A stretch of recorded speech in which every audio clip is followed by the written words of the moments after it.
We hold no negative judgment about where you are at all, because it just doesn't matter, because everybody is where they are on their way to something that they like more. So who gets to be the giant judge in the sky that gets to say, oh, you should be further along? So when you try to find that place, as we find it, the reason that you feel this lightening up is because where you are doesn't matter. It doesn't matter no matter what. It doesn't matter no matter how big it is in relationship to where you want to be. And once you get that, then you really are free. Then you're free. So now let's get specifically positive. Just because we want to demonstrate to ourselves, we're speaking for you, I want to show myself that I can feel good without anything changing that I'm responding to other than my own thought. It's my changing thought that brings my emotional manifestational response, not the change of circumstances. It's the change of thought.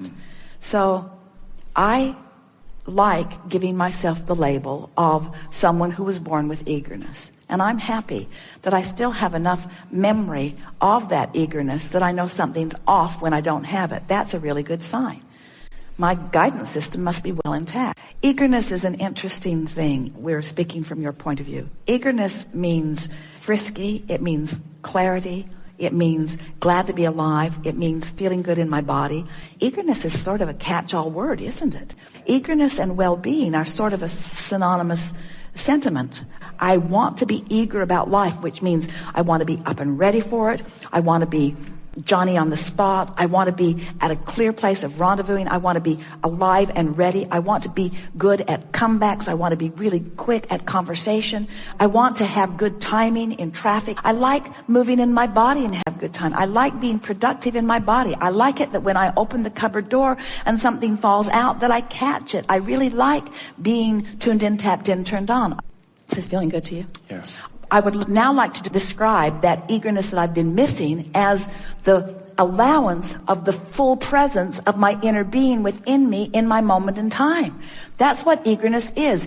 Eagerness is a moment in time when I haven't put myself in a vibrational frequency that disallows the fullness of who I am. So all along what I've been yearning for is to be who I came here to be in more moments of my life experience. And of course, it is completely irrational to believe that I could move through life with all of the diversity that is around me on this planet and maintain a perfect record of perfect vibrational frequency with my inner being. That's not even possible, and it is certainly not something that I came forth ever intending to experience. I didn't say, I'll go forth and just remember that vibration, because if you did, you couldn't interact with anyone.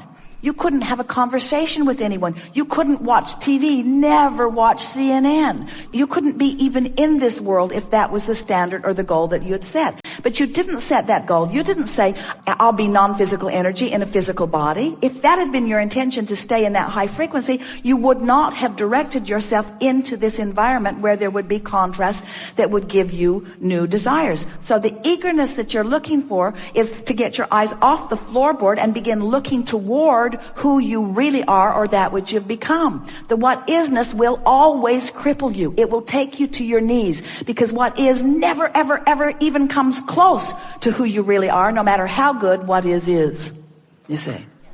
No matter how good what is. There is very little eagerness in what is. It's just not there. What is old news. Eagerness is the new stuff that's coming. That feeling of eagerness, it's recognizing that through life I have become more, that the source part of me is already being it, and knowing that I get to move toward it eternally. That is the definition of eagerness. Understanding that I will always be in any moment in time, whether I'm physical or non-physical focused, because it is the same, although more dramatized in physical. In any moment in time, I will always be less in this moment than I am becoming, and that is the promise of life. Because if you could be all that you are right now, then what?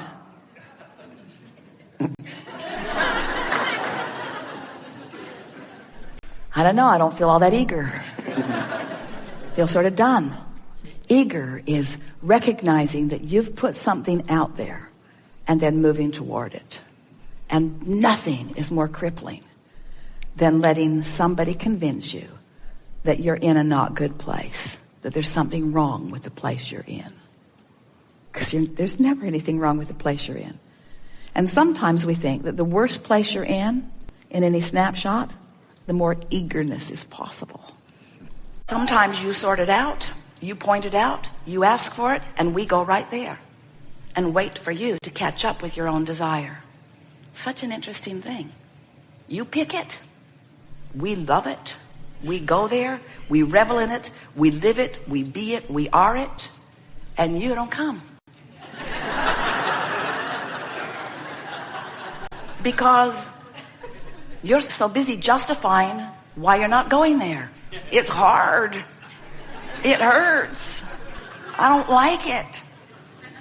Somebody should call somebody. You've been listening to us for a while, and you get it, that your emotions are your indicator of how blended you are with that source energy or not. But still, it's easy to let your emotions run away with you. And we want to say that it's not your emotions that are running away with you. It's the specifics of the unwanted. You're supposed to be happy. It's supposed to feel fun. You're supposed to know your power and your wisdom, you see. We're eager to talk to you about anything you want to talk about. We know you have stuff. Do you ever? This is the place where it all began for Jerry and Esther all those years ago. If you do not have contrast, you couldn't focus a desire into being. There would be no asking whatsoever without contrast. None. And yet it's what humans are trying to get rid of. Let's get rid of all of the contrast so we could just be happy. Because if I could just be happy, then I could just be in the vortex. And we say, yes, of course, but the contrast is what's causing you to ask. Step one is ask. That's the difference between you, leading edge creators, and the source within you. You're asking more specifically. Really, there's only now. In the now, you can be thinking about the past. You can be thinking about the present. You can be speculating or thinking about the future, but you're doing it all right now. And the big question is, while I'm doing any of those things now, what's my inner being doing about the thing that I'm doing right here and now? So as I'm thinking about my past and remembering getting beat up on the playground and resenting that rotten kid who beat me up that year and the next year and the next year and the next year and the next year, and I've hated him ever since.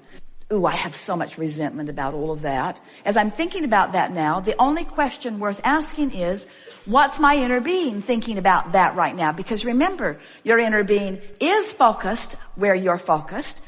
The question is my inner being in agreement with the way I am focusing? And when I'm full of resentment, what does that tell you? What's the clue? My inner being is not in agreement with my assessment of what happened. Well, is my inner being stupid? I remember it clearly. I was there. Why is my inner being trying to make sunshine out of something that was so rotten? And we say, because your inner being knew that in that contrast you were launching rockets, and your inner being immediately became the vibrational equivalent. Your inner being took the bounce. Your inner being received the gift. Your inner being received the expansion. Your inner being lived what you intended to live through the process, and your inner being remembers it all. All right, so that's what making peace with something is. It's that even though it was something unwanted, there was value that came from it, which I have the ability to focus upon right now. So if I want to be in alignment with the source within me, and I'm going to insist on thinking about the past, then I have to find a way of thinking about the past that matches the way my inner being thinks about the past. And my inner being revels in every piece of life experience that I have lived, because it contributed to this vortex version that my inner being is now living fully. Are you with us so far? So now let's take another run at it. So everything that I lived in my past, or even in my present, is causing an expansion of me for which the source within me is joyful. So if I just keep remembering that when I'm focused upon past, present, or future, that what I'm really wanting to pay attention to is whether I'm in alignment with my source, who is focused upon past, present, and future, but focused upon it in a way that's helpful. If I care about how I feel, then I am able to come into full alignment with who I am. And that is what utilizing the power of now is.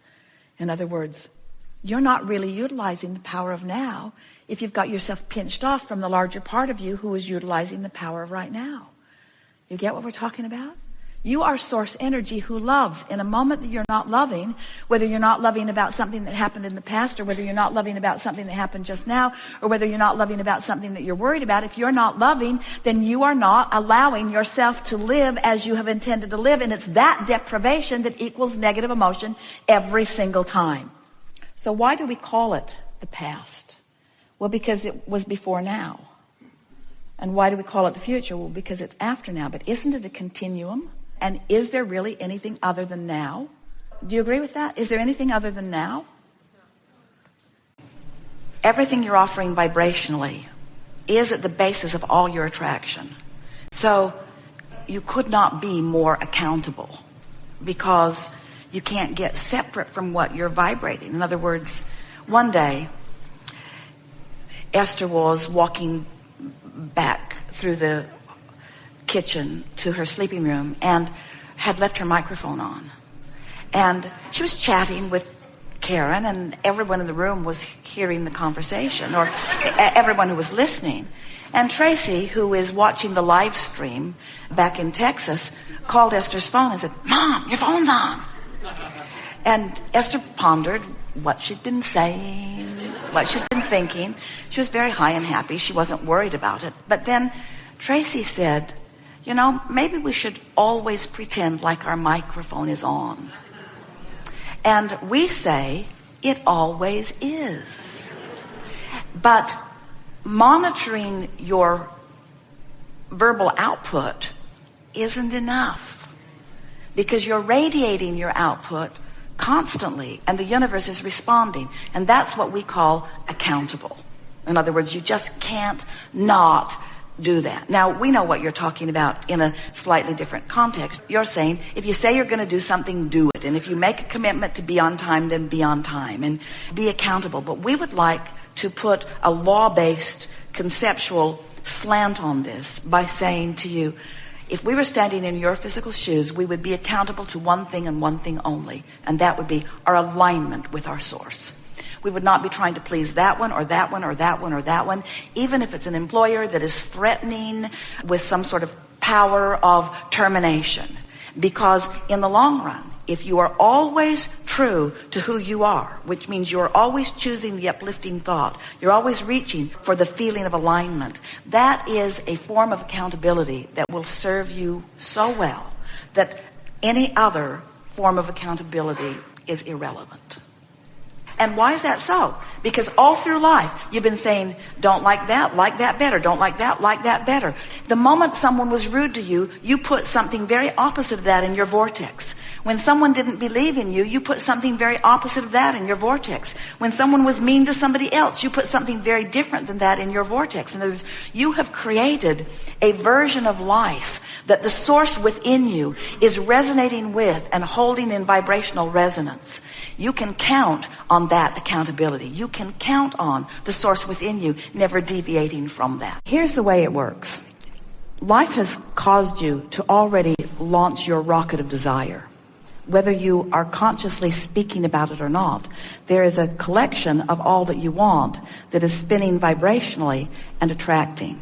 And when you become a match to that, then the manifestation must occur.